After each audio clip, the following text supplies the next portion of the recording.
आज हम स्टार्ट करते हैं हमारा lecture number 7 of the chapter number 1 number system of the class 9th। ठीक है ना, क्लास 9th के चैप्टर नंबर 1 नंबर सिस्टम के अंदर हम नंबर्स के बारे में पढ़ चुके हैं। Rational, irrational, terminating, non terminating, rationalization हमने पढ़ा है। ठीक है ना, how to multiply rational and irrational number, how to add them, how to subtract them, ये सब चीजें हम पढ़ चुके हैं। ठीक है, तो आज जो हम इस चैप्टर में पढ़ने वाले हैं, एक नया टॉपिक हम करने वाले हैं। ठीक है, जो कि हमारे पास है इंडिसेस। ओके, इंडिसेस के बारे में हम पढ़ेंगे। इंडिसेस को छोटी क्लासेस में भी आपने पढ़ा है, जिसको आप एक और नाम से जानते हो, जिसको बोला जाता था exponent and powers. Exponent and powers के नाम से आप इसको जानते हो। ओके, तो एक्सपोनेंट एंड पावर का मीनिंग आपके पास है क्या? जो एक्सपोनेंट एंड पावर आप पढ़ चुके हो, उसमें अगर आपके पास a रेज़ टू पावर 2 लिखा हुआ होता था, इसका मीनिंग है कि a को 2 टाइम्स मल्टीप्लाई करना है। ठीक है ना, a को 2 टाइम्स मल्टीप्लाई करना है। अगर आपके पास x की पावर 4 होती थी, x रेज़ टू पावर 4 होता था, तो ये हमारे पास लिखा जाता था x into x into x into x। Similarly अगर मैं नंबर्स के बारे में बात करूं, तो नंबर्स की भी कोई पावर है। ये देखो 2 रेज़ टू पावर 5 आपके पास प्रेजेंट है, जिसका मतलब है 2 इंटू 2 इंटू 2 इंटू 2 इंटू 2। ये इसका मीनिंग हुआ आपके पास कि 2 को 5 बार मल्टीप्लाई करना था, जिससे मेरे पास जो भी रिजल्ट आएगा वो 2 रेज़ टू पावर 5 की वैल्यू है। ठीक है, सिमिलरली अगर मैं लिखता हूं -7 रेज़ टू पावर 3, जिसका मीनिंग है -7 को 3 टाइम्स मल्टीप्लाई करना है, जो भी रिजल्ट आएगा पॉजिटिव आए नेगेटिव आए, वो -7 रेज़ टू पावर 3 की वैल्यू है। ठीक है, अब क्या होता है कि जब भी हम a raise to power b form में कोई भी स्ट्रक्चर लिखते हैं, a raise to power b form में, तो ये मेरे पास जो प्रेजेंट है, इसको बोला जाता है बेस। ठीक है, और इसको बोला जाता है पावर। ओके, तो इसका मीनिंग आपके पास क्या है? देखो, जो भी स्ट्रक्चर आपके पास होगा उसको हम रीड करेंगे कि base raise to power power, ये इस फॉर्म में है। ठीक है ना, मैं जब भी बेस वर्ड आपके पास बोलूंगा, तो बेस का मीनिंग आप समझोगे कि यहाँ पे जो भी नंबर लिखा हुआ है। ठीक है, जैसे अगर मैं लिखता हूँ 3 रेज़ टू पावर 5, तो यहाँ पे बेस हमारे पास क्या है? 3 है, और पावर मेरे पास क्या है? पावर 5 है। ठीक है, तो इसका मीनिंग ये हुआ आपके पास। तो whenever I use the word base, इसका मतलब जो नीचे नंबर लिखा हुआ है और इसके ऊपर जो नंबर लिखा हुआ है, वो इसकी पावर होती है। वैसे छोटी क्लासेस में हम पढ़ भी चुके हैं थोड़ा बहुत, इसके बारे में इंट्रोडक्शन हमने किया था कि how to multiply them, how to add them, इनके साथ कैसे डील किया जाता है, थोड़ा बहुत आपने पढ़ा है। आज हम इस कॉन्सेप्ट को थोड़ा सा और ज्यादा कवर करने की कोशिश करते हैं। ठीक है, दूसरी बात जो आपको पता होनी चाहिए वो ये है कि अगर कहीं पे स्क्वायर रूट, ये देखो स्क्वायर रूट ऑफ x लिखा हो, इसका मीनिंग आपके पास क्या होता है? x की पावर 1/2। ठीक है ना, अगर कहीं पे स्क्वायर रूट ऑफ x लिखा हुआ होगा, उसका मतलब है x की पावर जो है वो 1/2 है, फ्रैक्शन में है। ये देखो, अगर मैं लिखता हूँ स्क्वायर रूट ऑफ 5, इसका मतलब है 5 रेज़ टू पावर 1/2। अगर मैं लिखता हूँ स्क्वायर रूट ऑफ 20 या 32, इसका मतलब है 32 की पावर 1/2। ठीक है, अगर कहीं पे लिखा है 16, स्क्वायर रूट ऑफ 16, तो इसका मतलब है 16 की पावर 1/2। तो जहां पे भी मुझे स्क्वायर रूट नजर आएगा, उसका मतलब है कि पावर आपके पास कितनी है? 1/2 है। बेसिक जो प्रॉपर्टी है स्क्वायर रूट के लिए वो यही होती है। स्क्वायर रूट का मतलब है कि पावर हमें क्या करनी है? 1/2 करनी है। ठीक है ना, या इसको अगर मैं और ज्यादा एक्सप्लेन करूं, और ज्यादा इसके बारे में बताऊं, तो ये देखो, अगर x का स्क्वायर, कुछ भी आपके पास नंबर है, जैसे 2 का स्क्वायर हम फाइंड करते हैं, जैसे हमने 2 का स्क्वायर किया तो 4 गेट हो रहा है। ठीक है, तो स्क्वायर रूट ऑफ 4 या 4 की पावर 1/2 लिखने का मतलब है कि भाई किस नंबर का आपने स्क्वायर किया होगा कि 4 आंसर आया। 4 की पावर 1/2 का मतलब क्या हुआ कि किस नंबर का आपने स्क्वायर किया था कि आपके पास 4 रिजल्ट में आया। तो यहाँ पे तो हम बता सकते हैं कि भाई हमने 2 का स्क्वायर किया था, तब जाके मेरे पास 4 रिजल्ट में आया। तो यहाँ पे तो हम डायरेक्टली आंसर कर सकते हैं अगर ये परफेक्ट स्क्वायर है तो। ठीक है ना, और देखो, अगर मैंने यहाँ पे लिखा 16 की पावर 1/2, मतलब किस नंबर का स्क्वायर किया कि 16 रिजल्ट आया होगा, किस नंबर का स्क्वायर करने से 16 रिजल्ट आया होगा, तो इसका आंसर मेरे पास हो जाएगा 4। आप देख सकते हो स्क्वायर रूट ऑफ 16 की वैल्यू कितनी होती है? 4 होती है, क्योंकि 4 स्क्वायर इज 16, है ना। तो ये रिजल्ट्स कैसे आए, क्यों आए, इन सब के बारे में हम बात करेंगे। बेसिक से हम स्टार्ट करेंगे, सब कुछ हम पढ़ने वाले हैं इंडिसेस के अंदर। अभी तो हम कुछ बेसिक टर्म्स की बात कर रहे हैं जिनका हमें यूज करना पड़ सकता है इस कॉन्सेप्ट को पढ़ते हुए, ठीक है। जैसे अगर मैं बात करूं कि भाई nth root of x, nth, यहाँ पे एक स्मॉल n लिखा हुआ है, मतलब nth रूट की बात कर रहे हैं। nth रूट किसकी? x की nth रूट की बात कर रहे हैं। तो इसका मतलब है आपके पास x की पावर 1/n, ठीक है ना। मतलब किसी नंबर को n टाइम्स मल्टीप्लाई करने के बाद x गेट हुआ है। x की पावर 1/n का मतलब क्या है? x को n टाइम्स मल्टीप्लाई किया तब जाके हमें x या जो भी वैल्यू है किसी नंबर को n टाइम्स मल्टीप्लाई किया तब जाके मेरे पास ये x गेट हुआ। तो x की पावर 1/n फाइंड करने का मतलब वो कौन सा नंबर था जिसको n टाइम्स मल्टीप्लाई करने के बाद ये वैल्यू गेट हुई। देखो आपको एक एग्जांपल से समझ में आएगा, नंबर वाले एक एग्जांपल से। तो अगर मैं यहाँ पे लिखता हूं 27 क्यूब रूट ऑफ 27, ठीक है। तो भाई किस नंबर का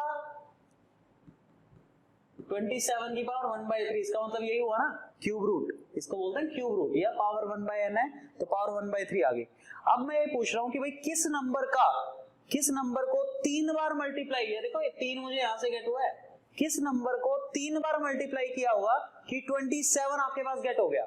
तो मुझे पता है कि 3 को अगर मैं 3 बार मल्टीप्लाई करता हूं तो 27 आता है, और तो 27 का cube root 27 raise to power 1/3 जो है ना, ये रिजल्ट वापस से 3 देगी, ठीक है ना। तो मीनिंग समझो आप कि पावर 1/3 लिखने का मतलब क्या है। हम पावर तो पढ़ने की, पावर फ्रैक्शन में है, पावर 5/7 है, पावर 7/10 है, पावर 1/3 है, पावर 1/4 है, लेकिन इनका मीनिंग है क्या आपके पास, वो मैं समझाने की कोशिश कर रहा हूं। फॉर एग्जाम्पल अगर मेरे पास देखो ऐसे लिखा हुआ है 4 स्क्वायर रेज़ टू पावर 1/3, या इसको इस नंबर को पहले इन्होंने लिखा कि भाई 4 की पावर 2/3, इन्होंने इस नंबर को ऐसे लिखा कि 4 की पावर 2/3। अब 4 की पावर 2/3 का मीनिंग क्या है, ये देखो 2 को मैं सेपरेट कर सकता हूं वैसे यहाँ पे, इसको मैं ऐसे लिख सकता हूँ। क्या क्यों लिख सकते हैं, हम सारी प्रॉपर्टीज के बारे में बात करेंगे, ठीक है ना। तो यहाँ पे 4 स्क्वायर हो गया 16 रेज़ टू पावर 1/3। अब इसका आंसर आएगा डेसिमल में, ऑब्वियस ही बात है डेसिमल में आना है क्योंकि ये किसी का क्यूब नहीं होता। 1/3 का मतलब है किस नंबर को 3 बार मल्टीप्लाई करने पे 16 आता है। अब वो कोई नेचुरल नंबर तो है नहीं, डेसिमल में आंसर आएगा, बिल्कुल आएगा। तो किस नंबर को 3 बार मल्टीप्लाई करने से 16 आंसर है, यहाँ पे जो वैल्यू आएगी वो उसी चीज को रिप्रेजेंट करती है। ये हमारे पास टर्म होती है nth रूट, इसको क्या बोला जाता है, nth रूट। तो फ्रैक्शन की जो पावर्स हैं उनका मीनिंग यही है आपके पास, ठीक है ना। तो अब जब हम पावर्स के बारे में पढ़ चुके हैं, इन सब कॉन्सेप्ट्स के बारे में हम जान चुके हैं कि nth रूट क्या होता है, स्क्वायर रूट क्या होता है, क्यूब रूट क्या होता है, बाकी एक्सपोनेंट एंड पावर क्या होती है, बेस और पावर क्या होती है, इन सब चीजों के बारे में हम अभी सुन चुके हैं। अब हम कुछ प्रॉपर्टी स्टार्ट कर सकते हैं, ठीक है। तो पहली जो प्रॉपर्टी है, प्रॉपर्टीज ऑफ इंडिसेस। तो प्रॉपर्टीज ऑफ इंडिसेस की अगर बात करें तो पहली प्रॉपर्टी आपके पास है a raised to power m multiply a raised to power n give results to a m plus n। इनके कहने का मतलब है कि भाई अगर आप, ठीक है ना, अगर आप a की पावर m है इंटू a की पावर n है, अगर आप यहाँ पे ध्यान से देखोगे तो बेसिस आपके पास सेम है, यहाँ पे बेस a है, यहाँ पे बेस a है, ठीक है ना। तो base raise to power something, same base हम लेके चल रहे हैं रेज़ टू पावर, यहाँ पे कुछ और पावर हम लेके चल रहे हैं, n लेके चल रहे हैं। तो इन नंबर्स को अगर आप मल्टीप्लाई करते हो ना तो आपके पास जो रिजल्ट आएगा वो आएगा a की पावर m प्लस n, ठीक है ना। ऐसा क्यों होता है, ऐसा क्यों होता है, इसका भी एक रीजन है कि हमने इसको a raise to power m plus n क्यों लिख दिया। तो एक एग्जांपल से मैं आपको बताना चाहूंगा। अगर मैं लेके चल रहा हूँ 2 raise to power 3 multiply 2 raise to power 5, ठीक है। अब 2 रेज़ टू पावर 3 का मतलब तो आपके पास होता है कि 2 को 3 बार मल्टीप्लाई करने से ये रिजल्ट गेट हो गया, ठीक है। मल्टीप्लाई 2 को 5 बार मल्टीप्लाई करने से रिजल्ट आपके पास गेट हो जाएगा, ठीक है। तो टोटल कितने 2s आपस में मल्टीप्लाई, देखो यहाँ पे भी मल्टीप्लाई का सिंबल है, कोई प्लस या माइनस का सिंबल नहीं है, मल्टीप्लाई का सिंबल है। अब ये सारे 2 आपस में मल्टीप्लाई में है ना। मेरे हिसाब से according to this condition result आना चाहिए था 2 रेज़ टू पावर 3 प्लस 5 जो कि है 2 रेज़ टू पावर 8। और अगर मैं अब 2s को काउंट करूं तो देखो 1 2 3 4 5 6 7 8, तो भी मेरे पास क्या गेट हो रहा है, 2 रेज़ टू पावर 8 ही गेट हो रहे हैं, ठीक है ना। और कोई एग्जांपल आप लेके चल सकते हो, ये देखो मैंने लिखा 3/4 इसकी पावर 2 है मल्टीप्लाई 3/4 इसकी पावर हमारे पास 3 है, ठीक है ना। अकॉर्डिंग टू द फॉर्मूला तो रिजल्ट मेरे पास आना चाहिए 3/4 रेज टू पावर 2 + 3, जिसका मतलब है 3/4 रेज टू पावर 5 रिजल्ट आना चाहिए। फ्रैक्शन में है इस बार ये, ठीक है ना।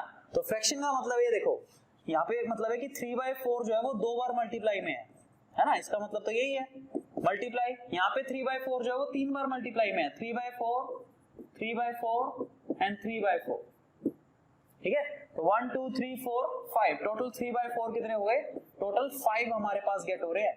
इसका मीनिंग ये है, ये होती है इंडिसेस, मतलब बेसिस अगर सेम है, उनकी कुछ पावर्स आपके पास है, दोनों को मल्टीप्लाई करना चाहते हो तो सिंपल सी बात है, बेसिस सेम है तो पावर्स को ऐड कर दो, रिजल्ट आपके पास सेम आएगा। चाहे एक्सपेंड करके करो या डायरेक्टली रिजल्ट लिखो।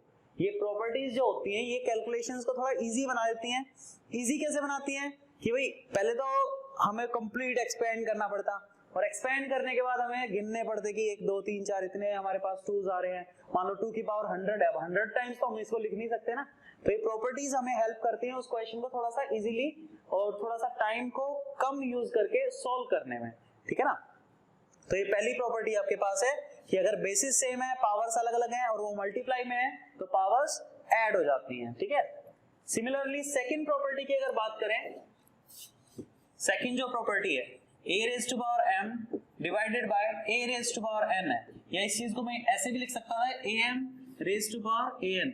देखो डिवाइड में आ गया, डिवाइड में है, ठीक है, बाय में आ गया ना, मतलब डिवाइड में है।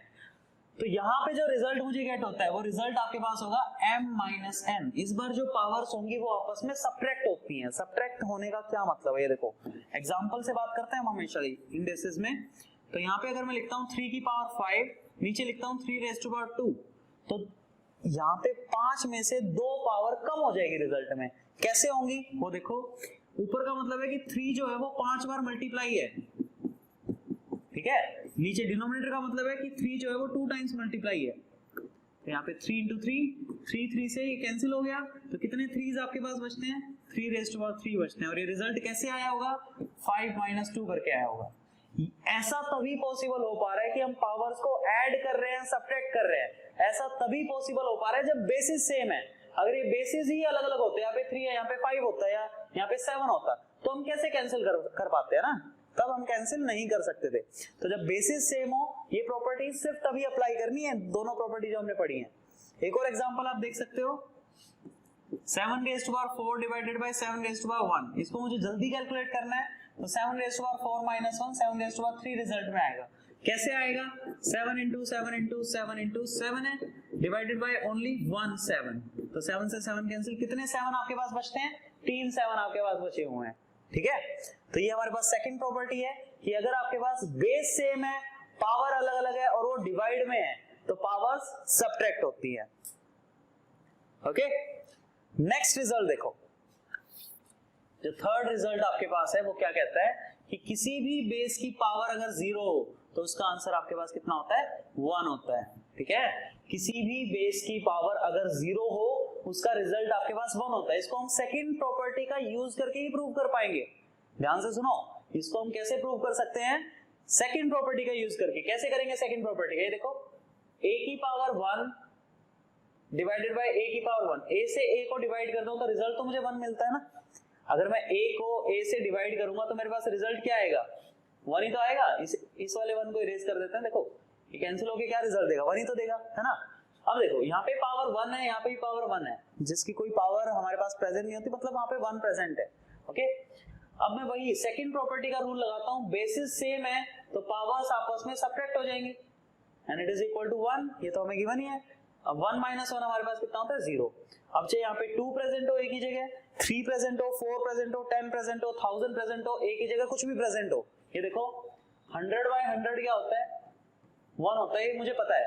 अब यहाँ पे 100 की पावर 1 है, यहाँ पे भी 100 की पावर 1 है, तो मतलब 100 की पावर 1 - 1 ये 1 के इक्वल है, इट इज गिवन। तो इसका मतलब हमारे पास क्या हुआ कि 100 रेज़ टू पावर 0 का रिजल्ट हमारे पास कितना आ गया, 1 आ गया। 100 की जगह में 1000 ले लेता, 10,000 ले लेता, तो दोनों कैंसिल होकर 1 ही का रिजल्ट देंगे। मतलब किसी की भी पावर अगर आपके पास 0 है उसका रिजल्ट आपके पास 1 आएगा। 2 रेज़ टू पावर 0 है उसका रिजल्ट भी 1 आएगा, 3 रेज़ टू पावर 0 है उसका रिजल्ट भी 1 आएगा, 7 रेज़ टू पावर 0 है उसका रिजल्ट भी 1 आएगा, 10,000 रेज टू पावर 0 है, उसका रिजल्ट भी आपके पास 1 आएगा। मतलब बेस में कोई भी वैल्यू हो, पावर अगर 0 है तो उसका रिजल्ट आपके पास 1 आने वाला है। ओके, ये हमारी थर्ड प्रॉपर्टी हमें गेट हो गई। नेक्स्ट प्रॉपर्टी क्या कहती है? नेक्स्ट प्रॉपर्टी हमें कहती है कि भाई अगर आपके पास फोर्थ प्रॉपर्टी है a raise to power m और कंप्लीट की पावर n है, इसका मतलब है a raise to power m जो है और n जो है वो आपस में मल्टीप्लाई हो जाएंगे, मतलब a raise to power mn result आएगा। ठीक है, दूसरी बात, मल्टीप्लाई तो कम्यूटेटिव होती है। कम्यूटेटिव का मतलब है आप m क्रॉस n करो या n क्रॉस m करो, रिजल्ट सेम आने वाला है। जिसका मतलब है कि भाई इस रिजल्ट को मैं वापस से a की power m raise to power m लिख सकता हूं। ठीक है ना, कहने का मतलब है मैं ये कहना चाहता हूं कि भाई अगर आपके पास a की पावर 2 और कंप्लीट की पावर 3 है, तो अगर आप इसको a की पावर 3 और कंप्लीट की पावर 2 भी लिखते तो दोनों बात सेम है, दोनों से रिजल्ट आपके पास सेम ही आने वाला है। चेक करेंगे अभी एग्जांपल से। कहने का मतलब है अगर x की पावर 5 है, उसकी पावर 7 है, तो इसको आप x की पावर 7 और कंप्लीट की पावर 5 भी लिख सकते हो, क्योंकि रिजल्ट में दोनों से ही 5 into 7 और 7 into 5 से रिजल्ट क्या आता है? 35 आता है। यहाँ पे a की पावर 2 3 जा 3 2 जा क्या आता है? 6 रिजल्ट आता है। तो रिजल्ट आपके पास सेम ही आने वाला है, ये अलग अलग नहीं आने वाला। ठीक है ना, अब यहाँ देखो इसका मीनिंग है क्या आपके पास?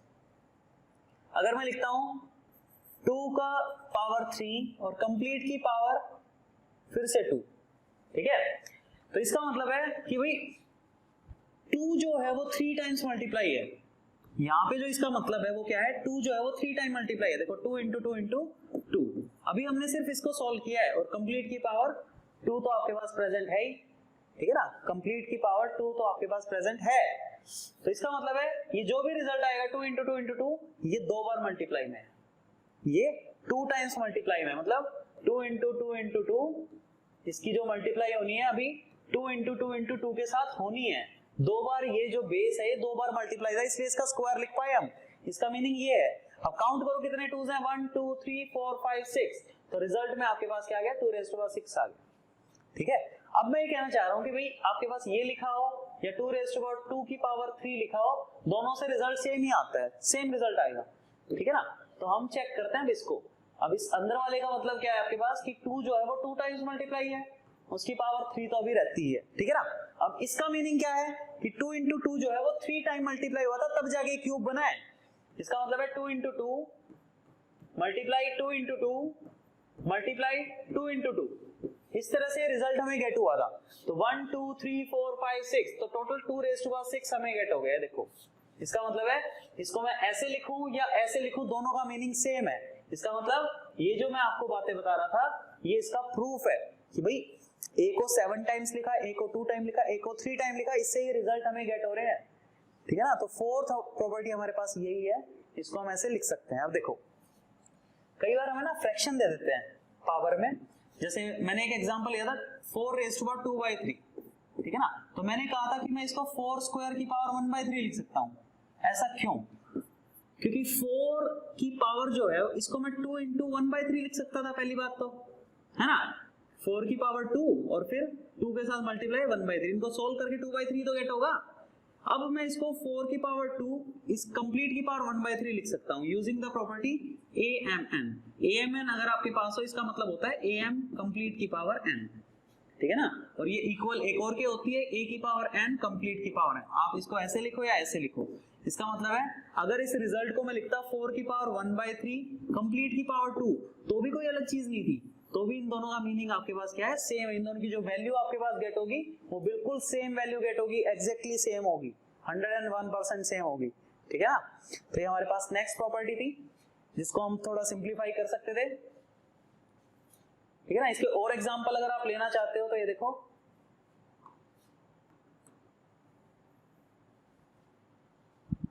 अगर आपके पास 5 raised to power 2 कंप्लीट की पावर 3 है, ठीक है ना, अब कायदे से तो हमारा रिजल्ट क्या आना चाहिए? 2 into 3 मतलब 5 raised to power 6 आना चाहिए, है ना, लेकिन यहाँ पे 5 स्क्वायर प्रेजेंट है, उसका मतलब है 5 into 5 कंप्लीट की पावर 3 है आपके पास। ठीक है, अब पावर 3 का मतलब क्या है कि 5 into 5 जो है वो 3 टाइम मल्टीप्लाई है, 5 into 5 5 into 5 5 into 5, तो टोटल टोटल 5 आपके पास कितने आ गए, 5 रेज़ टू पावर 6 आ गए। ये देखो टोटल 6 5 आपके पास मल्टीप्लाई थे, तब जाके रिजल्ट आपके पास गेट हुआ। ठीक है, आप और कोई पावर ले सकते हो, और कोई रिजल्ट, और कोई एग्जांपल आप देख सकते हो, जो भी आप देखोगे आपके पास रिजल्ट वही गेट होगा। चाहे आप ऐसे सिंपलीफाई करो या इसको 5 क्यूब की पावर 2 आप लिख सकते थे, ऐसे सिंपलीफाई करो, रिजल्ट आपके पास वही आएगा। ठीक है, नेक्स्ट रिजल्ट की बात करते हैं। ठीक है, नेक्स्ट हमारे पास कौन सा रिजल्ट है, 4 रिजल्ट के बारे में हम बात कर चुके हैं। तो फिफ्थ हमारे पास रिजल्ट है कि भाई अगर इस बार बेस और बेस को अलग अलग करते हैं, पावर्स को सेम रखते हैं। ठीक है ना, इस बार हम क्या कर रहे हैं कि भाई a की पावर m है मल्टीप्लाई b की पावर n है, तो इसका जो रिजल्ट आएगा वो a इंटू b की पावर, यहाँ पे पावर सेम रखनी थी ना हमें, m है तो यहाँ पे भी m ही आएगा, तो यहाँ पे मैं लिख सकता हूँ इसको a इंटू b की मल्टीप्लाई करो और पावर आपके पास सेम हो जाएगी। ठीक है, पावर आपके पास सेम हो जाएगी। एग्जाम्पल देखो इसका, जैसे अगर मैं कहता हूं कि 2 की पावर 5 है मल्टीप्लाई 3 की पावर भी 5 है, तो इसको मैं लिख सकता हूं 2 इंटू 3 इसकी पावर 5, इसको मैं ये लिख सकता हूं, कोई भी प्रॉब्लम नहीं है, कोई भी इश्यू नहीं है। क्यों लिख सकते हैं ऐसे, ऐसा क्यों पॉसिबल है, तो मैं आपको बता देता हूं। इसका मतलब है ये हमारे पास हो गया 5 टू जा या 3 टू जा 6 की पावर 5, इसका रिजल्ट मेरे पास ये गेट हो रहा है। ठीक है, अब 2 raise to power 5 multiply 3 raise to power 5, अगर हम अपनी बेसिक प्रॉपर्टी से जो छोटी क्लासेस में हमने पढ़ी है उससे अगर सॉल्व करें, उससे अगर प्रूव करने की कोशिश करें, तो 2 रेज़ टू पावर 5 का मतलब क्या है, 2 इंटू 2 इंटू 2 इंटू 2 इंटू 2, और 3 की पावर 5 का मतलब क्या है, 3 इंटू 3 इंटू 3 इंटू 3 इंटू 3। ठीक है ना, अब एक 2 मैं यहाँ से पिक करता हूँ, एक 3 यहाँ से, तो इसको मैं 2 इंटू 3 लिख सकता हूँ। एक 2 यहाँ से पिक करता हूँ, फिर एक 3 यहाँ से, तो इसको मैं 2 इंटू 3 लिख सकता हूँ। इस एक 2 यहाँ से, फिर एक 3 यहाँ से, तो इसको मैं 2 इंटू 3 लिख सकता हूँ। फिर एक 2 यहाँ से, एक 3 यहाँ से, तो इसको मैं 2 इंटू 3 लिख सकता हूँ। एक 2 यहाँ से और एक 2 यहाँ से, एक 3 यहाँ से, तो इसको मैं 2 इंटू 3 लिख सकता हूँ। अब काउंट करो 1 2 3 4 5, टोटल जो है मेरे पास वो 2 इंटू 3 कितने प्रेजेंट है, 5 प्रेजेंट है। अब इसका मतलब क्या है, मेरे पास 6 रेज़ टू पावर 5, तो चेक कर सकते हो ये वाला रिजल्ट और ये वाला रिजल्ट आपके पास बिल्कुल एग्जैक्टली सेम आने वाले हैं, कोई भी डिफरेंस नहीं है दोनों में, बिल्कुल एग्जैक्टली सेम। तो ये रिजल्ट हमारे पास ट्रू है। हम सिर्फ अभी समझने की कोशिश कर रहे हैं कि ऐसा क्यों होता है, इनको अप्लाई करेंगे अभी। ठीक है ना, अप्लाई करने के लिए अलग से एक लेक्चर हम बनाएंगे जिसके अंदर हम इसको अप्लाई करने वाले हैं, इंडिसेस के रूल्स को अप्लाई करेंगे, सीखेंगे, मल्टीप्लाई करेंगे, डिवाइड करेंगे टर्म्स को, उनकी कुछ पावर्स होगी तो पावर्स आपस में कैसे सिंप्लीफाई होते हैं, उन सब चीजों की बात करेंगे। अभी हम क्या कर रहे हैं, अभी हम सिर्फ प्रॉपर्टीज को सीखना चाह रहे हैं, प्रॉपर्टीज को समझ रहे हैं। तो ये हमारे पास नेक्स्ट प्रॉपर्टी थी, a raise to power m into b raise to power m हो, तो उसका मतलब है a इंटू b, दोनों बेसिस मल्टीप्लाई हो जाएंगे और पावर सेम रह जाएगी, अगर पावर सेम है तो। और एग्जांपल देखो इससे, अगर मैं लिखता हूँ 5 की पावर 3 है और 7 की पावर 3 है, दोनों आपस में मल्टीप्लाई है, तो इसका मतलब हमारे पास क्या हो जाएगा, 5 इंटू 7 कंप्लीट की पावर 3 हो जाएगा, 101%। इसका मतलब है देखो, हमने रेशनल नंबर्स की मल्टीप्लाई में सीखा था कि अगर स्क्वायर रूट ऑफ 2 है और स्क्वायर रूट ऑफ 3 है, इनको मल्टीप्लाई करोगे तो रिजल्ट स्क्वायर रूट ऑफ 6 आ जाता है। ऐसा क्यों होता है, इसी प्रॉपर्टी का यूज करके होगा। कैसे होगा, यहाँ पे इसका मतलब है कि 2 की पावर 1/2 है, यहाँ पे इसका मतलब है कि 3 की पावर 1/2 है।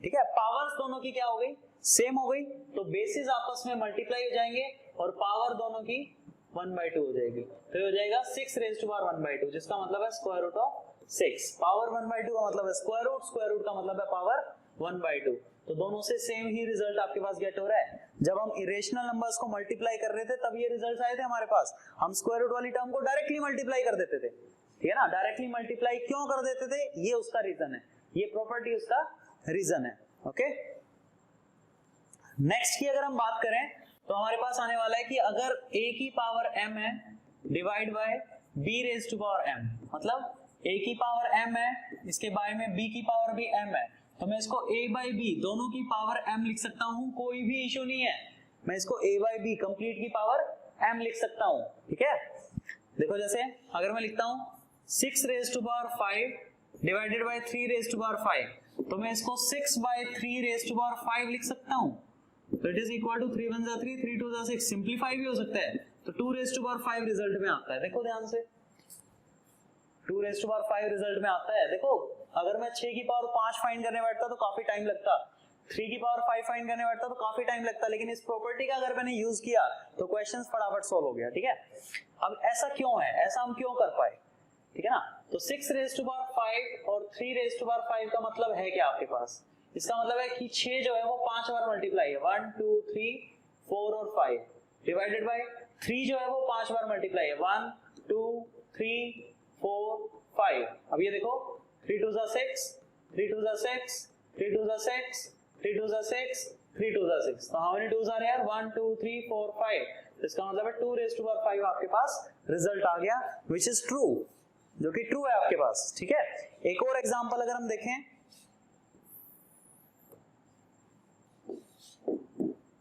जैसे मैंने लिखा कि भाई 21 raise to power 100 divided by 7 raise to power 100, दोनों की पावर सेम है लेकिन टर्म्स आपस में डिवाइड में है, तो मैं इसको क्या कह सकता हूं कि भैया आप एक काम करो, इसको 21 बाय 7 की पावर 100 लिख लो। ठीक है, तो 7 1 7 7 3 जा, तो इस बार हमारे पास रिजल्ट क्या आ गया, 3 रेज़ टू पावर 100, ये रिजल्ट हमारे पास गेट हो गया। ठीक है, अब 3 रेज़ टू पावर 100 को फिलहाल तो सॉल्व नहीं कर पाएंगे, लेकिन सिंप्लीफिकेशन के केस में हमारे पास ये रिजल्ट गेट हो गया, जिससे हमने इजीली इसको सिंप्लीफाई कर दिया। ठीक है, तो ये हमारे पास थी property a raise to power m divide by b raise to power m। ठीक है, तो ये हमने 6th प्रॉपर्टी के बारे में डिस्कस किया है, 6th property. Okay, 7th property हमारे पास क्या है, 7th प्रॉपर्टी कि भाई अगर आपके पास कोई बेस है, उसकी पावर है, तो अगर आप इसको रेसिप्रोकल करना चाहते हो तो बिल्कुल कर सकते हो, बस पावर में जो है वो नेगेटिव साइन आ जाएगा। ठीक है, कुछ बच्चे क्या सोचते हैं कि भाई पावर में नेगेटिव साइन आने का मतलब है कि वो वैल्यू नेगेटिव हो गई, लेकिन ऐसा बिल्कुल भी नहीं है। वो एक तो डिपेंड करता है कि पॉजिटिव टर्म की पावर है या नेगेटिव टर्म की पावर है। ठीक है, तो नेगेटिव टर्म की पावर इवन है तो रिजल्ट हमेशा पॉजिटिव आता है, नेगेटिव टर्म की पावर ओड है तो रिजल्ट हमेशा नेगेटिव आता है। ठीक है, वो तो चलो अलग बात है, वो बाद में बात करेंगे, लेकिन यहाँ पे हम क्या सीख रहे हैं, पावर्स में नेगेटिव का साइन का क्या मीनिंग है। तो पावर में नेगेटिव साइन का मीनिंग है कि वो टर्म रेसिप्रोकल है।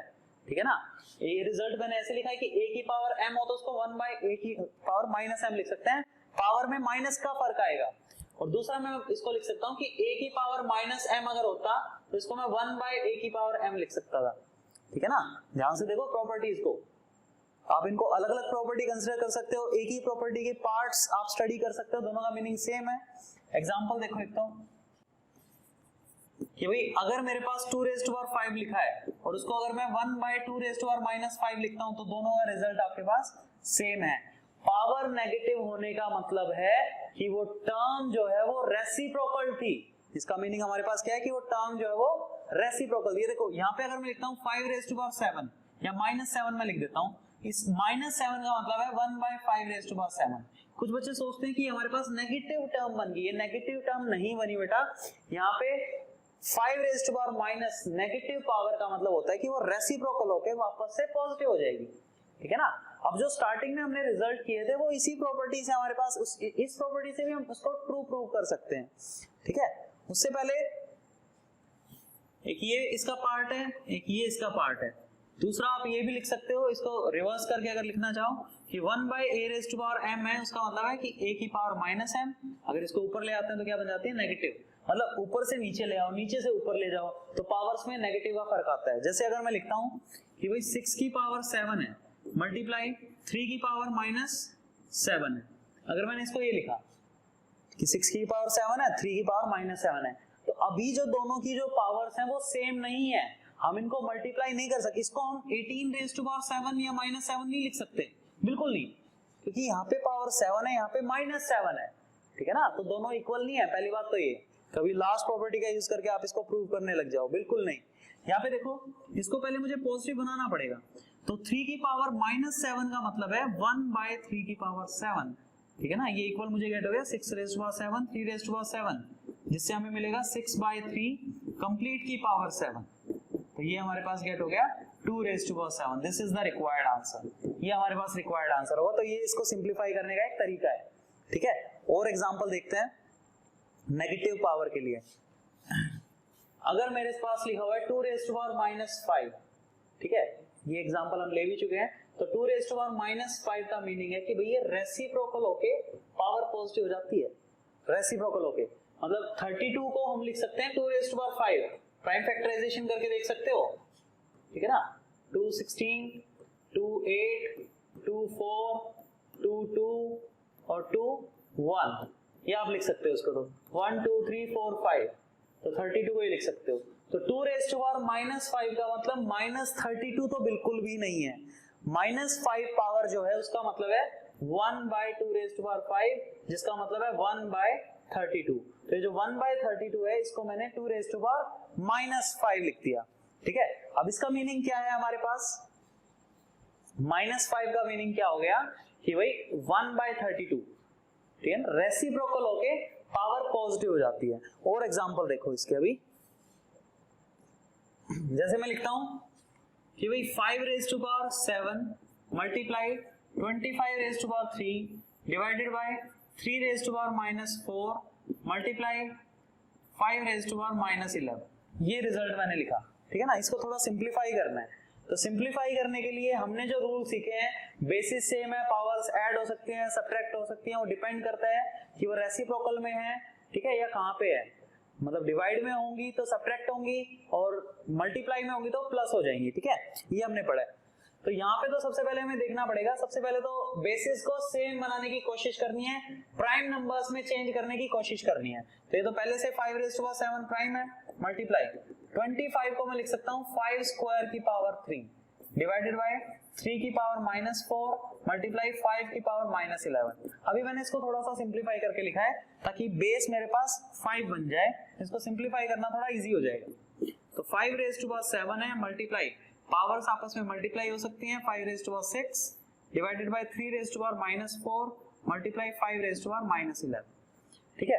अब दूसरी चीज जो हमने पढ़ी है कि भाई नेगेटिव पावर्स सिंप्लीफिकेशन का, अगर हम रूल की बात करते हैं सिंप्लीफिकेशन के, तो पावर्स कभी भी नेगेटिव हम नहीं रखते, हम पावर्स को पॉजिटिव चेंज कर देते हैं उनका रेसिप्रोकल करके।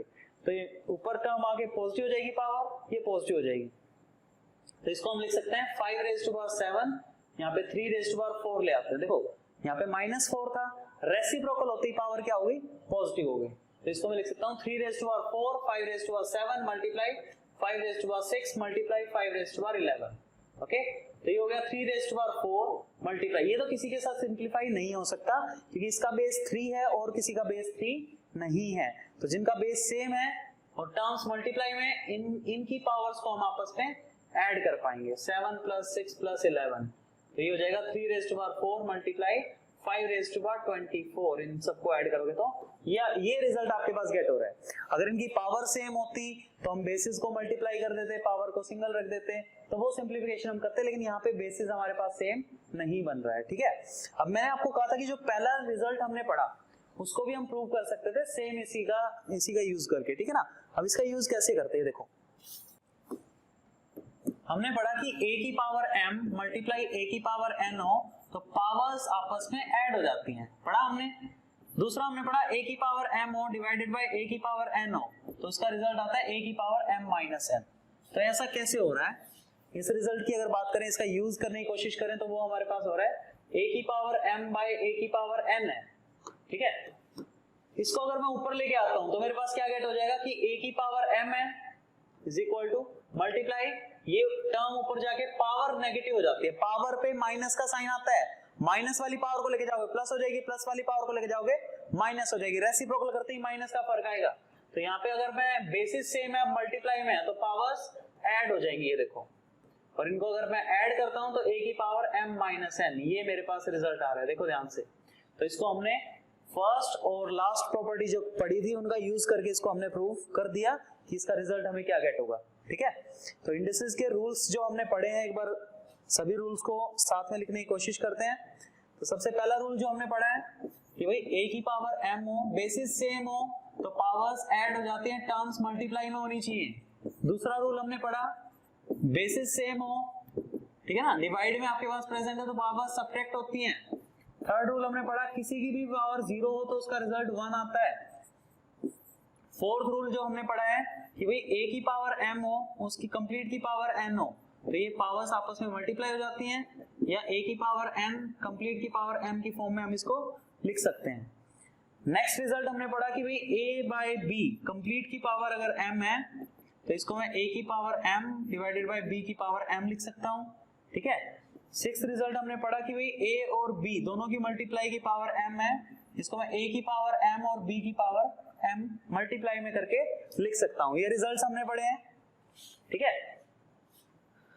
एक और रिजल्ट हमने पढ़ा रेसिप्रोकल के बारे में कि भाई a की पावर m है उसको मैं 1 बाय a की पावर माइनस m लिख सकता हूं, एक सेपरेट करके लिख देता हूं मैं। a की पावर माइनस m हो तो वो रेसिप्रोकल हो गया, मतलब पावर के ऊपर माइनस का फर्क पड़ना है, प्लस हो तो माइनस हो जानी है, माइनस हो तो प्लस, ऐसे नीचे से ऊपर भी लेके आ सकते हैं। देखो इसी को मैं अगर लिखना चाहता तो a की या 1 बाय में ले लेते हैं, 1 बाय a की पावर माइनस m, इसको वापस ऊपर लेके आने के बाद पावर पॉजिटिव हो जाएगी, इसको वापस ऊपर लेके आने के बाद a raise to power m है, पावर यहाँ पे माइनस का फर्क आएगा तो माइनस m हो जाएगी, ठीक है। तो ये रूल्स हमने पढ़े हैं कुछ, ठीक है ना। इंडिसेस के ये कुछ रूल्स हैं जिनको सॉल्व करने के लिए हम क्वेश्चंस करेंगे। कुछ बेसिक रूल हमने पढ़े हैं। बेसिक रूल में क्या था कि square root of any term का मतलब है x की पावर 1/2, अगर यहाँ पे एक स्मॉल n लिखा हो इसका मतलब है x की पावर 1/n। ये रिजल्ट्स आपके पास गेट हो जाएंगे, ठीक है।